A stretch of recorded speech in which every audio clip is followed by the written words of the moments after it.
El antiguo Egipto, tierra de faraones. Un destello de progreso en el horizonte de la humanidad. Pero de cualquier modo fue una civilización cruel y bárbara. Solo espero que Penny no esté sufriendo demasiado.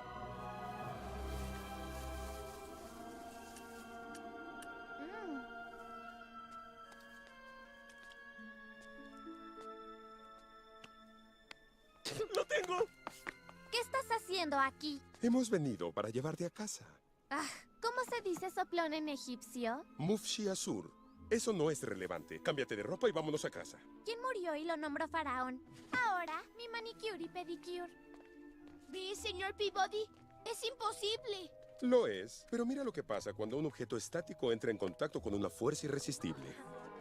Penny, ven aquí ahora. Penny, ven. Ya no soy Penny. Ahora soy la princesa Hatshepsut, hermosa flor del Nilo. Hermosa tal vez, pero si crees que te dejaremos aquí, tu cordura cuelga de un Nilo. O sea, ¿cómo? Ahora vámonos. ¡No la toquen! ¿Qué pasa, mi dulce retoño del desierto? ¿Te están molestando estos bárbaros? Definitivamente. Eso hacen. Póstrense, bárbaros. Como ordene, Su Alteza. ¿Quién es él, señor Peabody? El Sherman es la imagen encarnada de Amón, hijo de Akenatón, rey de la 10ª. El dios del sol Ra nos ordena que comencemos la ceremonia sagrada.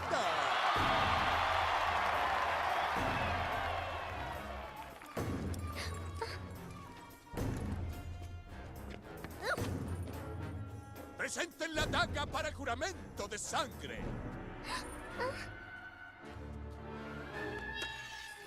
Donde la navaja corta la carne en este ritual sagrado.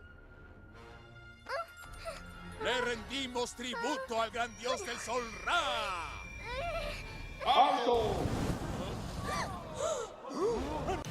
Como pudieron observar en el anterior corte, una de las manifestaciones legislativas del derecho primitivo es el derecho egipcio, el cual va desde 1350 a 1315 a.C.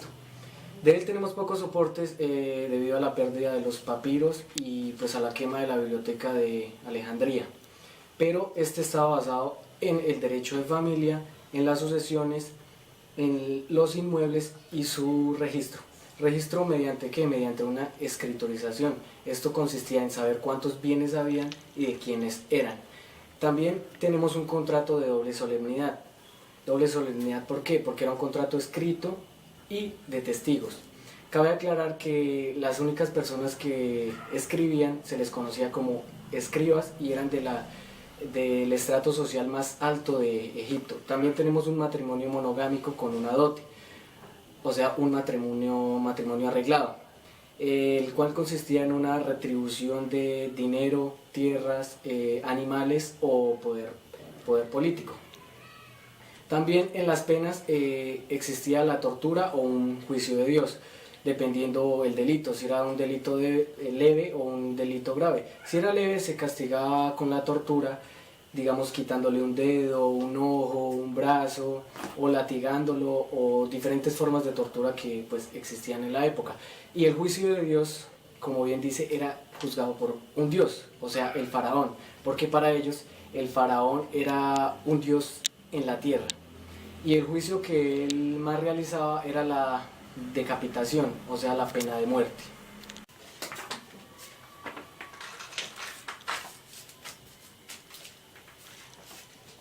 Troya, 1184 a.C. Estamos en uno de los momentos más violentos de la historia.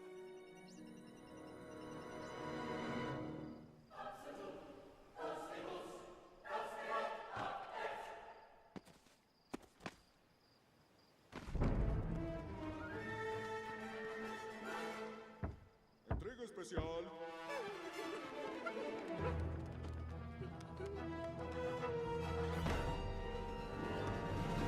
¿Cómo están, héroes de Grecia? ¿Se sienten bien? ¿Se sienten fuertes? Bien, vamos a calentar. No querrán lastimarse allá afuera. Recuerden lo que le pasó a Aquiles, ese asunto con su talón. ¡Excelente, Diomedes! ¡Menelao! ¡Hermano! ¡Mi hermano! ¿Listo para salir al campo, hermanos? ¿Seguro que sí, señor Agamenón? Ternuritas. Y hoy, Shermanus se pondrá a prueba en el campo de batalla. Pero solo es un niño. Tu papá no cree que estás listo para hacerte hombre, Shermanus. Nosotros sí. Sí, señor Peabody. Le mostraré lo que soy capaz de hacer. Muchos héroes tienen conflictos con su padre. Mi viejo es un... ¡Destruiremos sus casas! ¡Derrumbaremos sus templos! ¡Y haremos que las calles de la ciudad se tiñan de rojo con sangre troyana!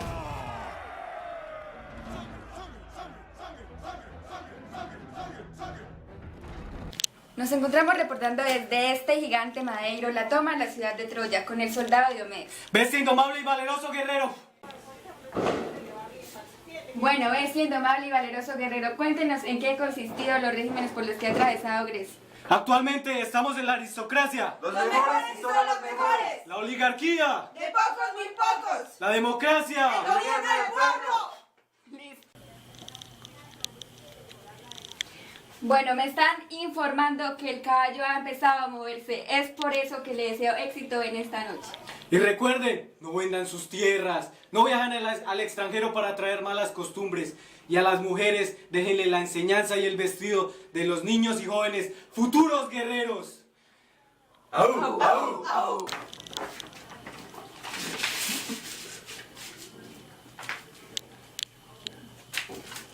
Afortunadamente tenemos suficiente energía para llegar al renacimiento.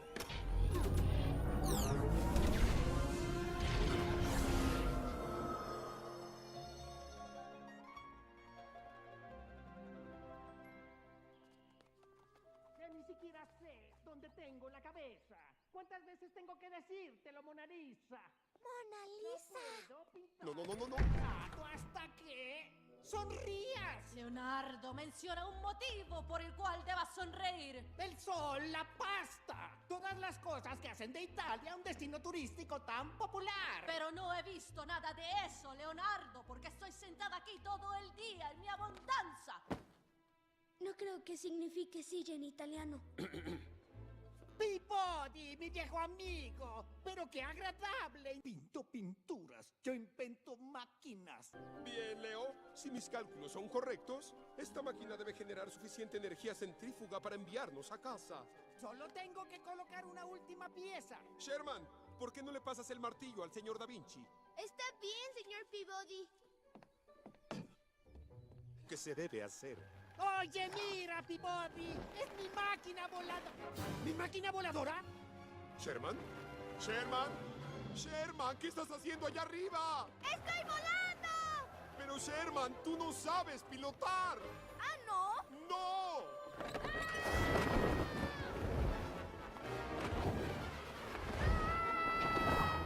¡Vira!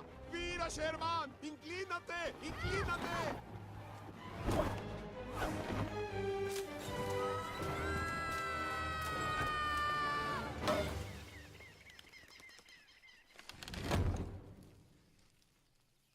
¡Sherman! ¿Estás bien?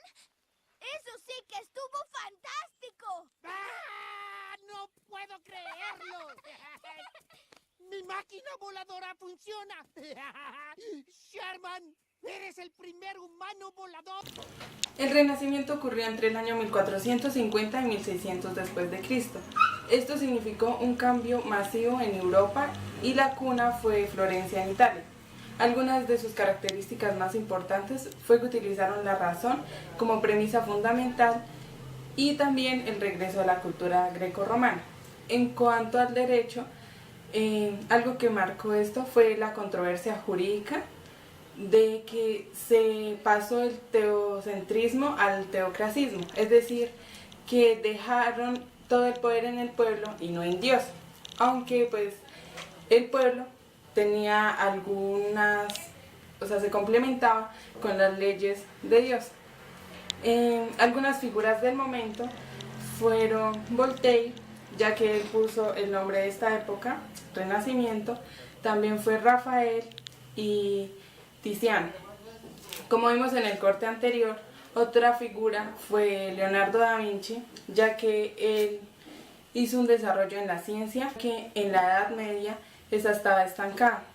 También con su arte transformó el momento en arte era censurado y él lo volvió un arte realista.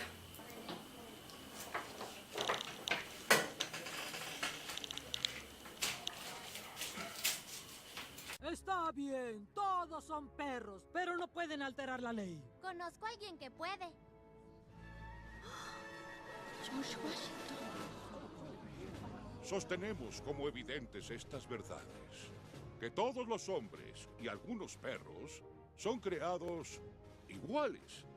Y por lo tanto le concedo al señor Peabody el perdón presidencial. También yo. He hecho cosas peores.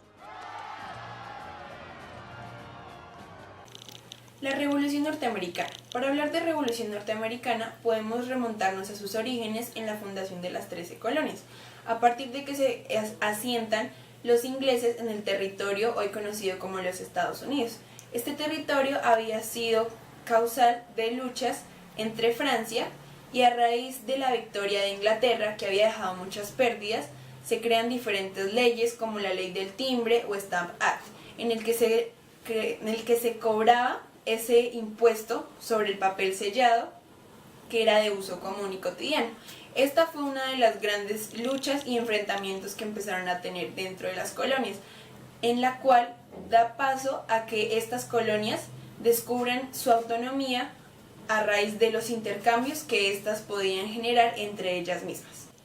Es así como nace la frase de no hay impuestos sin representación, en donde los colonos retomaban la Declaración de Derechos en 1689, que fue la primera carta o declaración de derechos en la modernidad, la cual fue expedida en Inglaterra pero no era reconocida en sus colonias. Los años van pasando y diferentes intereses y conflictos nos llevan al famoso 4 de julio de 1787, en donde se firma la primera constitución escrita del mundo, es decir, la Constitución de los Estados Unidos. En esta época podemos resaltar personajes como Benjamin Franklin, George Washington, John Adams y demás. Para el siglo de las luces podemos contar con la inspiración de Francia para Estados Unidos a raíz de pensadores como Locke, Rousseau, Montesquieu y Voltaire, quienes, los padres de la patria, toman sus ideales y los defienden como el contrato social, el derecho civil y político. Más adelante, esta revolución estadounidense va a dar paso a la Revolución Francesa, quienes retoman el concepto de libertad apoderada por esta.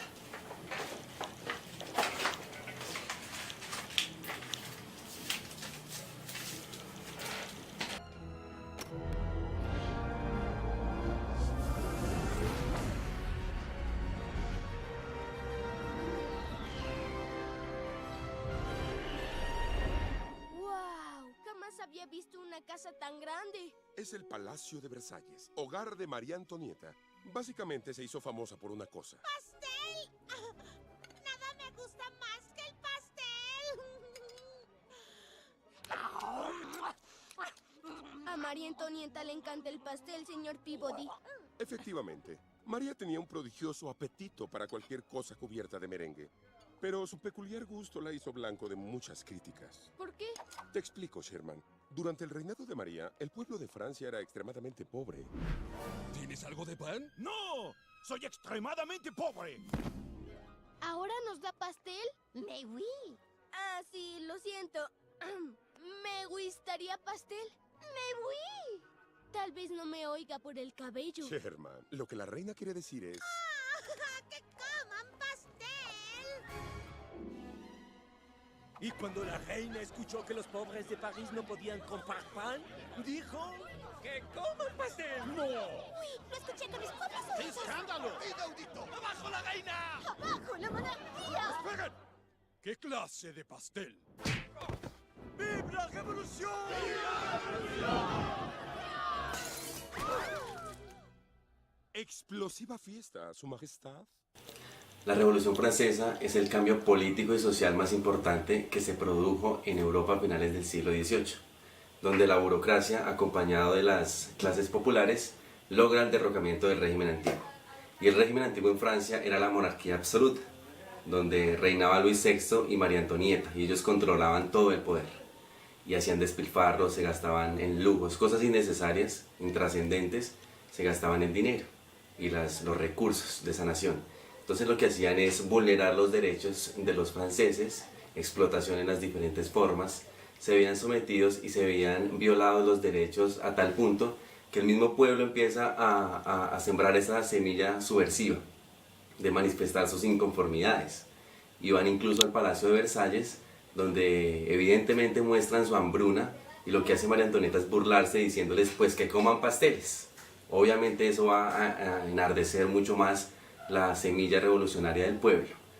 Y los factores finalmente determinantes, los detonantes, son la Ilustración, y la Ilustración entendida como esa teoría que dijo Rousseau, que dijo Montesquieu, Voltaire, que el conocimiento humano, a través del conocimiento humano podemos acabar con la tiranía, con la superstición, con el sometimiento por parte de los gobiernos para el pueblo, para la opresión, ¿cierto?